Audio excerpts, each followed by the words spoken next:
Hey everyone, thanks for tuning in. It's Friday. Hope you're having a good one. Friday, July 21st, 2 p.m. Eastern. Thanks everybody that tuned in to our private webinar yesterday talking about the trading journey and the different phases. We'll make that video public eventually. But for now, we're going to look at Bitcoin, a bunch of the altcoins, and the crypto stocks. I'm going to go over a trade review because something that I've been working on over the last couple of years is not only recognizing being wrong in a trade and stopping out, but then using that to then shift and immediately enter in the opposite direction. And there was a time in my early trading career, probably the first 7 years of trading, where in that scenario, I stop out and I just say I'm wrong and I move on to the next trade. Whereas now I'm getting better at stopping out and saying it's time to be looking in the other direction and then just 180 reversal flipping.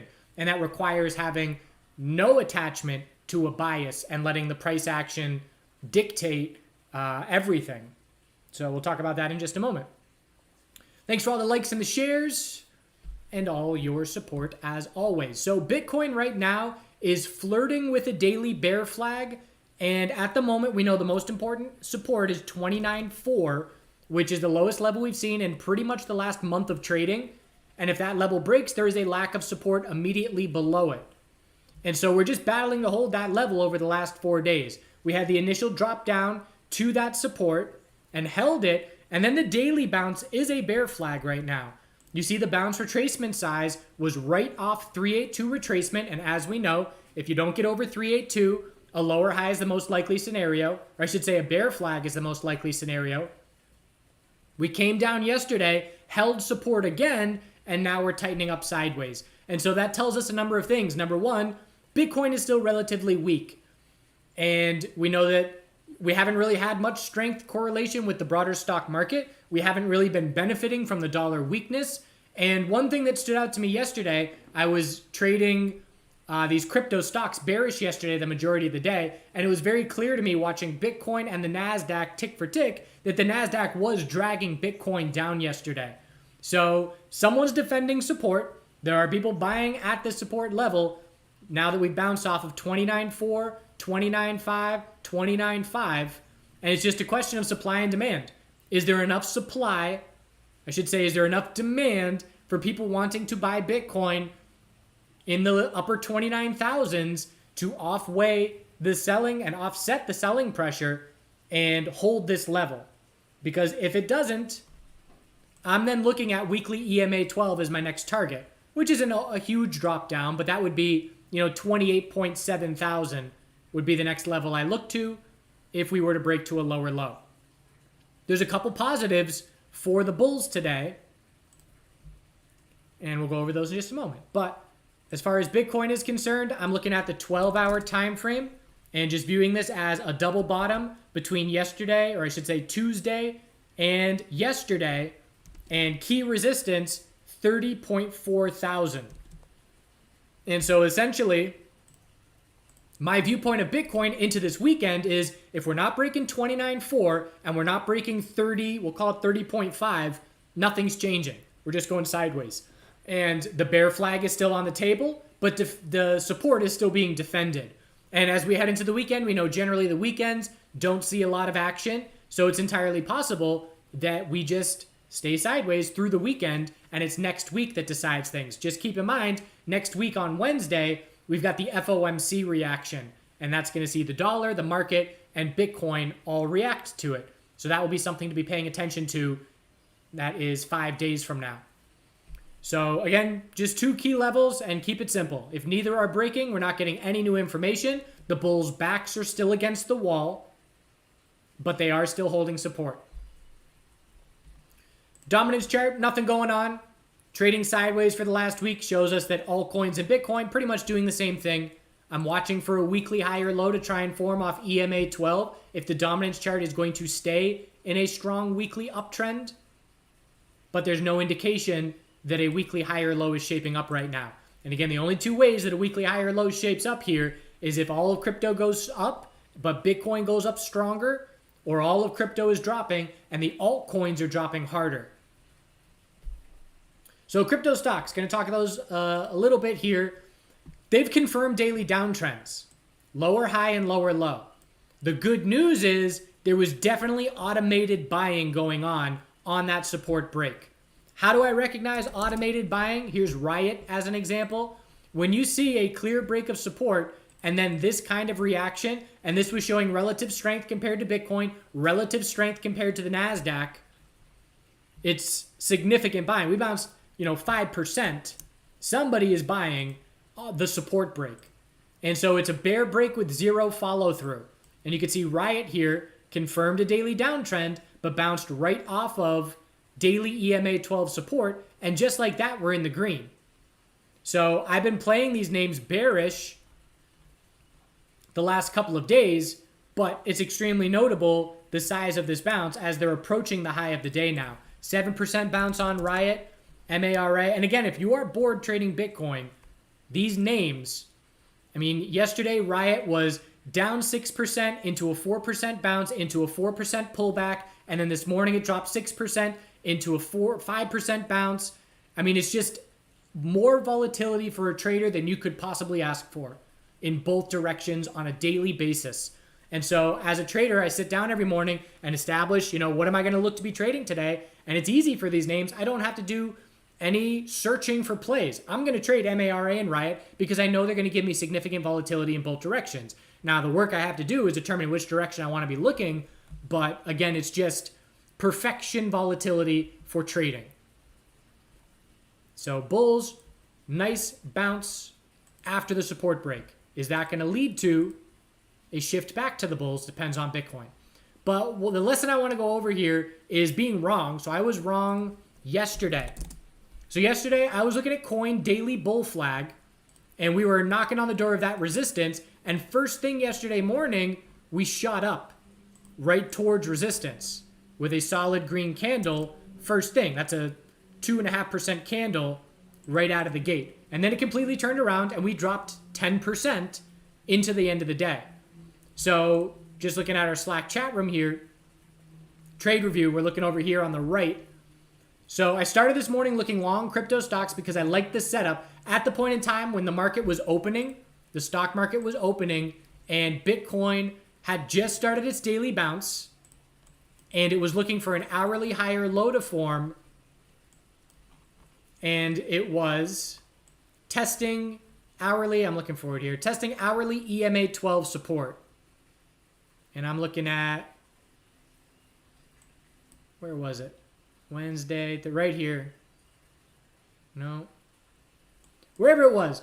Bitcoin was seeing healthy hourly consolidation, testing hourly EMA 12. And so I thought, okay, if the crypto stocks are testing their highs of yesterday, first thing, if Bitcoin sets this hourly high or low and keeps the daily bounce going, these crypto bulls are positioned well. And so I liked the setup for Bitcoin hourly high or low off EMA 12 with the daily bounce underway. There were some quick signs that told me that I was looking in the wrong direction, so I stopped out and went only bearish there from the rest of the day. Being wrong is fine as long as you don't stay wrong. And so the example is my first trade of the morning yesterday. I went long coin, 110.58. I sold half at 111.61. Just a dollar gain real quick. It was, within 2 minutes, I'm up $1. I'm taking some off. And then my break even at that point is, 109.50s. And I stop out pretty much break even. So in, quick pop up, out half, drop back down to a new low of the day, knocked me out of my second half of my position. Break even on the morning, but now I can either say, oh, I was wrong and move on, or I can flip direction.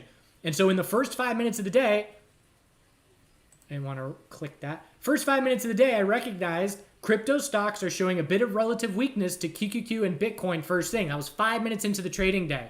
And so from there, after I got stopped out on coin in the first 5 minutes of trading, I went to MARA and recognized these might be our daily lower highs forming, and traded MARA only bearish from there on the rest of the day. And we ended up dropping 5% on the morning, 6% on the morning, had a little bounce, then dropped another 4%. So the lesson there is, again, it's okay to be wrong. You got to stop out. And just tying it back into the webinar yesterday, this is a more advanced strategy where, in year 3 to 5 of trading is, if you're in your first couple of years, you're not going to be looking to be wrong and instantly pivot and nail the other direction. This took me 7 years before I started to do this better. And so it's worth practicing and trying to get good at. And I have been trying to improve on this for the last 4 years of trading at least. And it's a constant, something that I'm constantly working on. Just be able to flip your bias instantly if the chart is screaming at you. That's what you should be doing. In a prior life, I would have stopped out and said, I was break even. I didn't lose anything. I'm going to try another long, and would have ended up with a day loser or worse. So just a little trading review lesson mixed in there. So ETH is a daily bear flag as well. The burden is on bulls to prove to us that this is not a daily bear flag. Same bounce to 382 retracement. And right now I see the NASDAQ is dropping pretty hard as I'm speaking the last 15 minutes. Let's see how Bitcoin is reacting there. Ignoring it. That's a good sign. So this is what QQQ is doing right now. 15-minute uptrend into a big drop. And Bitcoin holding strong. Good sign for the bulls. Let's see if that relative strength can keep up. So ETH potential daily bear flag. I'm a little all over the place here this stream. Apologies. But same thing as Bitcoin. Just draw the range of the last couple of days. If ETH is not breaking 1929 resistance or it's not breaking 1873 support, nothing is changing. And we are literally, in this moment, smack dab in the middle of that range. Like to the dollar, we're in the middle of that range. And knowing that the slow weekend is approaching, we know that we can definitely stay within this range through the weekend. ETH BTC trying to set a daily high or low, but struggling to do so. I'm still viewing this as a double top essentially at its bounce. We know we're watching a weekly falling wedge attempt that is not giving us a convincing bounce off the downtrending support at this point. But still keeping an eye out to see if the bulls are able to get over that double top. There's no red flags on this consolidation, but again, this is showing us for this period of time, the last 5 days, ETH and BTC are doing the exact same thing. No difference.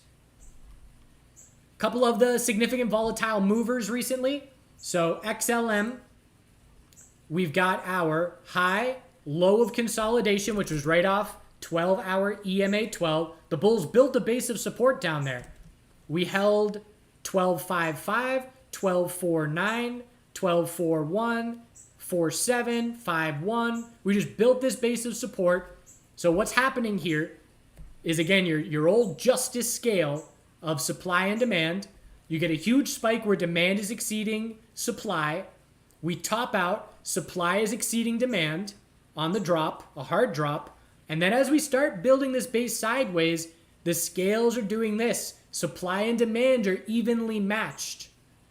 And then we wait to see, how does the tightening range break?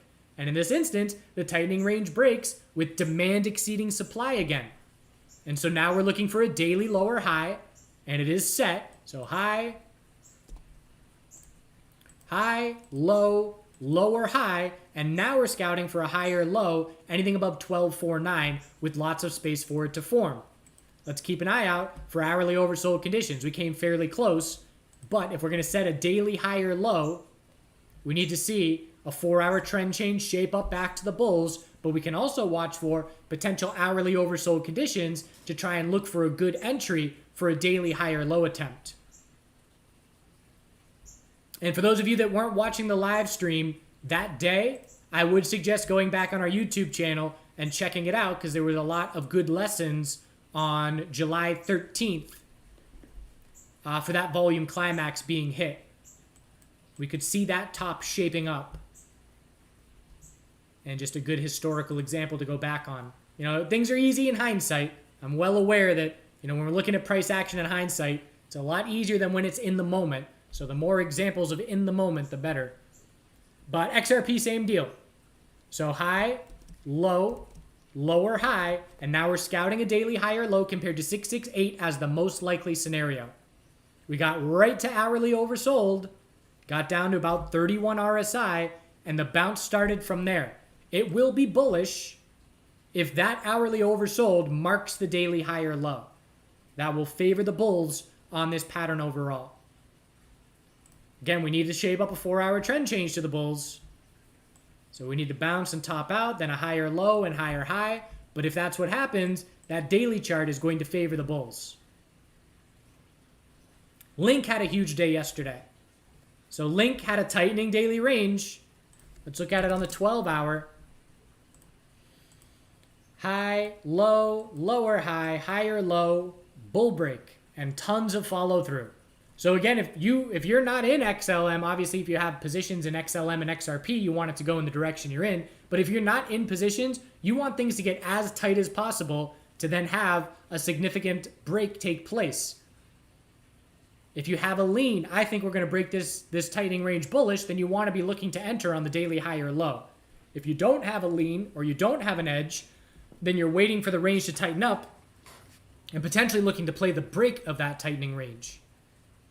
But Link here, 4-hour time frame, sideways. If we see a loss of 4-hour EMA 12, we will zoom out and watch for daily consolidation. We'll watch for first hourly oversold conditions at that point. Essentially, if we break $8, daily consolidation is going to be underway. And we'll be, let's call it 794. Break 794, daily consolidation to scout first hourly oversold conditions to be watching for a potential backburner bounce trade. And one thing that's key about Link here, big picture, Link has been forming monthly lower highs for years. 2 years since all-time high. Lower high there. Lower high there, there. I'm not doing a great drawing job, but just trust me, they're all monthly lower highs. We topped out most recently 951, 948, 880. And so here we are approaching 880. And if we reject from 880, it's just another monthly lower high. But what I do as a trader, long-term time frames, is I want to identify things that have not happened in a significant period of time. And if Link breaks the monthly lower highs for the first time in over 2 years, that's going to be an indication to us that a longer-term bottom is forming. We will still have to see a confirmed monthly uptrend eventually, but that will significantly shift probabilities. Break 880 and the probabilities significantly shift that a longer-term bottom could be forming here. And it will certainly be the best probabilities for that happening that we've seen in the last year of trading. Sol has been another bull name. Overall, trying to hold daily EMA 12. If not, we're going to see weekly consolidation. Keep in mind that Sol just went 145% with no weekly uptrend. So when I see something like that, I tell myself, I know weekly consolidation is going to be inevitable. And so I can be watching for a weekly high or low. In an ideal world, weekly consolidation on Sol holds the EMA 12 backtest to keep that consolidation retracement healthy and favoring continuation. Because as we know, if we get over 50% retracement, we then favor an equilibrium.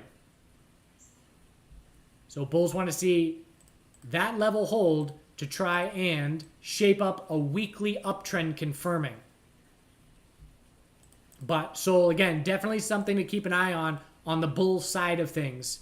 There's still a bunch of names to be looking at on the bear side of things. So on the bull side of things, XRP, XLM, Link, and Sol are the names that currently stand out. If we're looking at weekly charts, again, as I keep mentioning, each stream, there are a bunch of names that are still in weekly downtrends. Here's Sushi, nowhere near changing a weekly trend and struggling at weekly EMA 12. Here's ADA, solid bounce, but still struggling at weekly EMA 12 and still in a weekly downtrend. Mana, weekly EMA 12, clear weekly downtrend. Sand, clear EMA 12, resistance, you get the idea. So there are, Atom, there's still a bunch of names that are not shaping up weekly trend changes yet and are looking for weekly lower highs.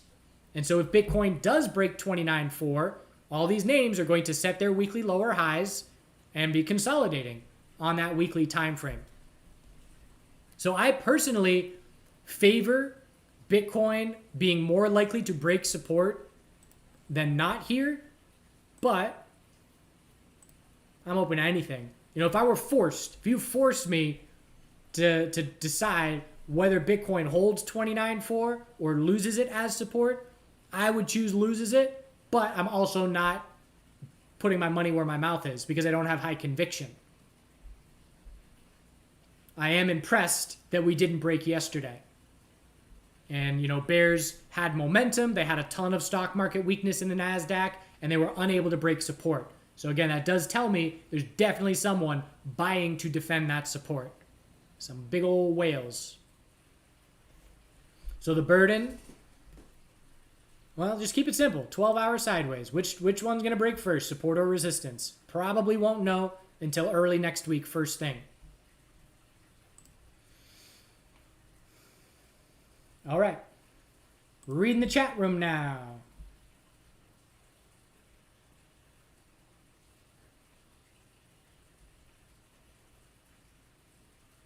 We'll see about the ETFs. Certainly going to be worth paying attention to.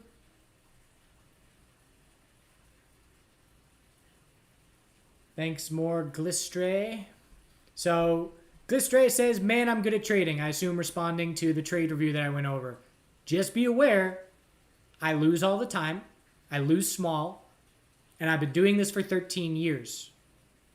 I've put in over 10,000 hours. So I can make it look easy. It's not easy.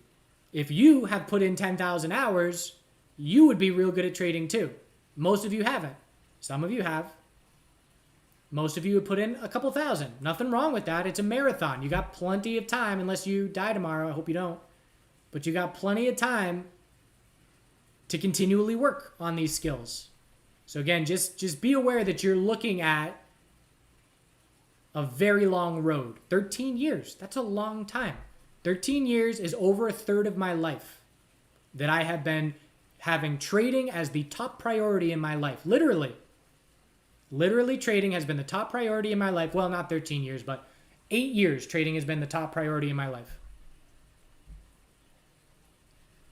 DOT, actually no, someone wanted the ETF, the miners ETF. So the miners ETF got more bear follow through than Riot and MARA. So the daily downtrend confirmed, and it got enough follow through to almost be shaping up weekly consolidation. It's still going to end a weekly inside bar. But best case for the bulls would be a confirmed daily downtrend with zero follow through and continue holding daily EMA 12. So if we are green on Monday, it's going to be a big win for these miners. And again, MARA and Riot are both still seeing some significant recoveries.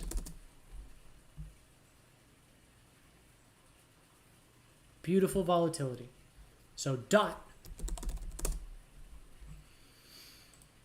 on the daily, definitely one of the stronger names, just the fact that we're testing the recent highs, but there is a clear resistance zone that the bears are defending here.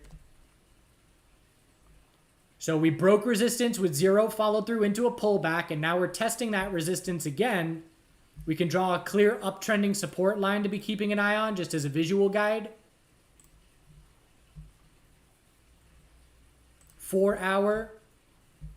Still an uptrend at this point. We would have to lose the 4 hour uptrend for this to be a convincing rejection of 576 resistance. So if we fail 571 where we just topped out and then drop down and break 542, then it's a hard rejection. But if we keep that initial rejection support and then just climb our way back up, we're going to keep that resistance within striking distance. Bigger picture. It's a double bottom at the fear low, 422 and 420. If we're going to make a long-term momentum shift, we're really going to have to get over 790. And that's a long ways away. We need another 40% plus if a long-term shift is going to be set here. Because we can just bounce, and if we fail $7, we can go 20% more. But if that's it, it's just a monthly lower high and a continued lower high pattern. So if we're going to see long-term bottoms, we have to see a basing out and then a bull break. And you're seeing a lot of stocks do this. Coin did it. Look at Coin's monthly chart. It looks a lot like many of these altcoins, except for the last part where we broke to 52-week highs. Where we tested 52-week highs. but it was a tightening range that then broke bull with a confirmed monthly uptrend. And there's a ton of stocks that are trying to put in this bottom, ARKK, basing out monthly uptrend confirmed. Longer term bottom is set with that monthly uptrend confirming. So any altcoins that you're looking at, bulls have to shape up monthly uptrends if we're going to be talking about a longer term bottom. And Bitcoin's already done that. Bitcoin does have a little monthly higher low and higher high already underway.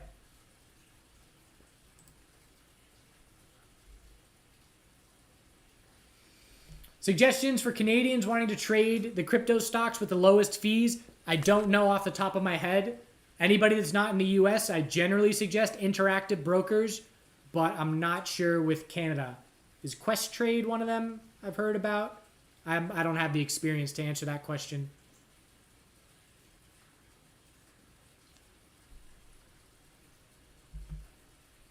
Dot, could it be a head and shoulders? It's possible, but generally if I want to see a head and shoulders here, again, it's all about retracement size to determine probabilities. I want to see less than 50% retracement on the bounce to keep support in play. As soon as we see an 80%, 90% bounce retracement, we then have a lot of space for a higher low to try and form. Whereas I want to see the lower low on consolidation if it's a head and shoulders. So technically, it is possible, yes. It's just not probable for me because of the bounce retracement size there. Ethereum Classic. So we just talked about long term. What's the monthly doing? We're in a monthly downtrend. We've been setting monthly lower highs for 2 years. If we do not break 25, we'll call it, nothing changes. The monthly long-term downtrend remains in play. So the bulls are not proving anything on the monthly long-term time frame that indicate a bottom is being set. Break 25, that'll be the first indication. And again, I know, well, I don't want to wait until it breaks 25. That's 100% off the lows. My example is I had too much fear during the CVID dump to buy Bitcoin in 3,000, 4,000, 5,000 range.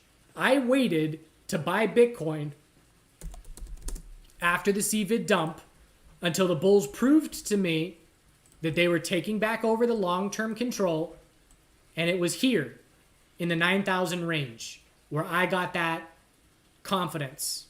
That means I went long, bigger picture, Bitcoin 140% off of its low, and still saw over 500% of opportunity to the upside.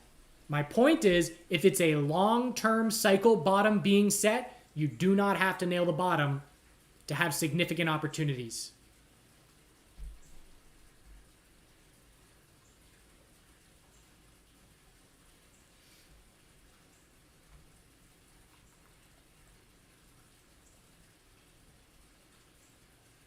Shorting Bitcoin from the USA is definitely not easy, and any exchanges that allow that do not protect your money.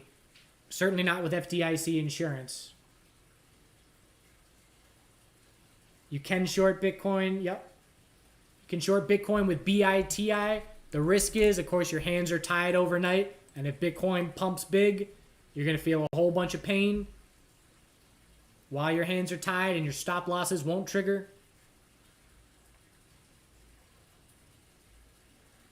INJ has been one of the stronger coins for a while. Trying to keep that daily uptrend going. Must hold 869 for that to be the case.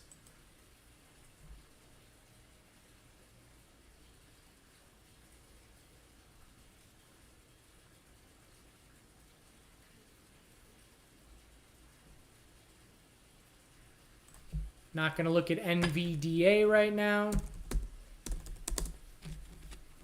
Mask, nice bull break of a tightening range. So just a little 12-hour sideways. Really good equilibrium. Bull break. So now the next level. 410 is resistance. And bigger picture. If this is going to be a monthly higher low shaping up, which is what the bulls are hoping for, we have to see a weekly trend change shape up.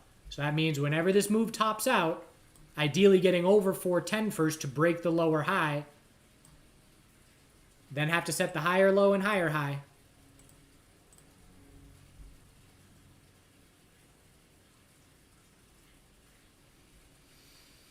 Happy to help motivate Trevor. Go get it. Haven't looked at Pepe in a while.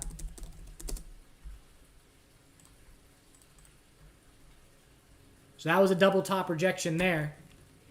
Inability to break resistance and then rolled over fairly hard. Bulls really need to maintain that support because it was a high, found a support level, rejected resistance. You got to hold support to keep this within a tightening range. Bulls are just hoping for a longer term equilibrium to play out here because if we fall through this support, that is showing a longer term shift in momentum. And we will eventually be looking for a weekly higher low if we do break that support, but it's a possible weekly bull flag if that support holds. Look at our retracement size. Retracement was about 40%, 42%. So it's possible to be a bull flag if 14,311 can keep holding.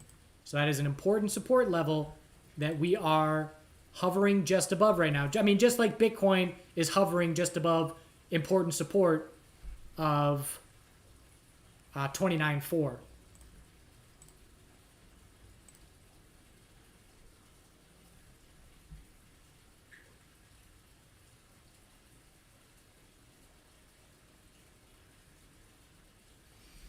You've been watching me for 6 years off and on, but haven't been day trading because of fear. Start small. I mean, why can't you be risking $10? You can. You can risk $10 on trades and build experience and start to alleviate that fear. You know, if I've got fear of standing on the edge of a cliff, I can stand on the edge of my roof.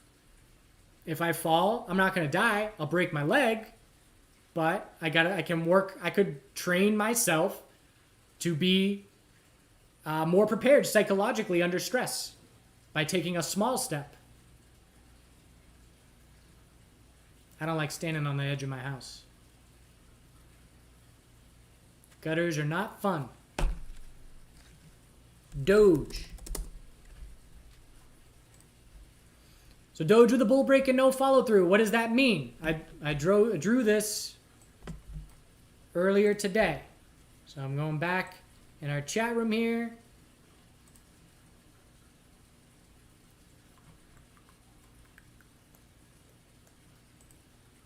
So there was a thread about Doge, and my contribution to that thread was this is a, what did I say, 12-hour channel resistance test, and we rejected from it. So that was this morning, and this is what it looks like now. So what I had drawn was this channel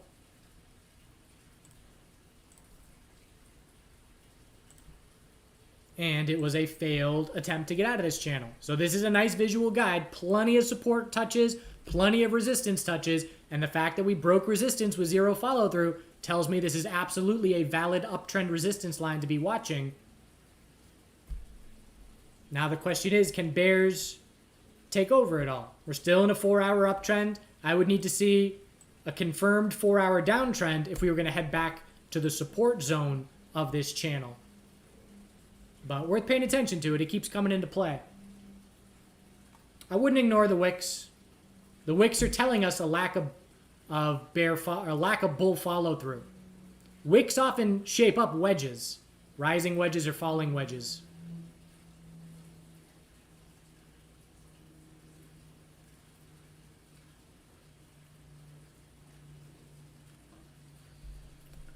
Struggling to follow along. Doge up on the monthly.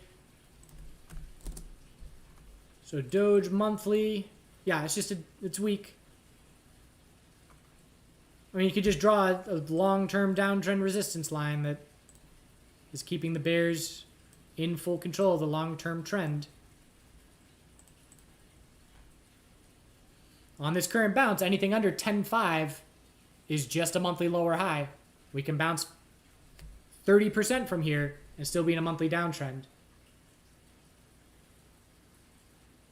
I have looked at RNDR. RNDR was trying to confirm a weekly head and shoulders.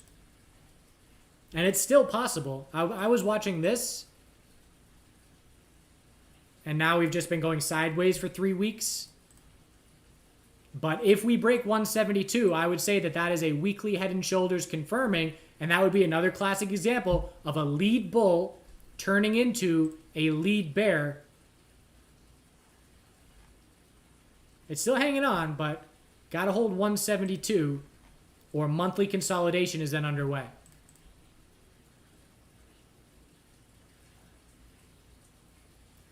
All right, I'm going to wrap it up. Do I have the premium or Pro Plus version of TradingView? Honestly, I don't know off the top of my head. Let me look real quick.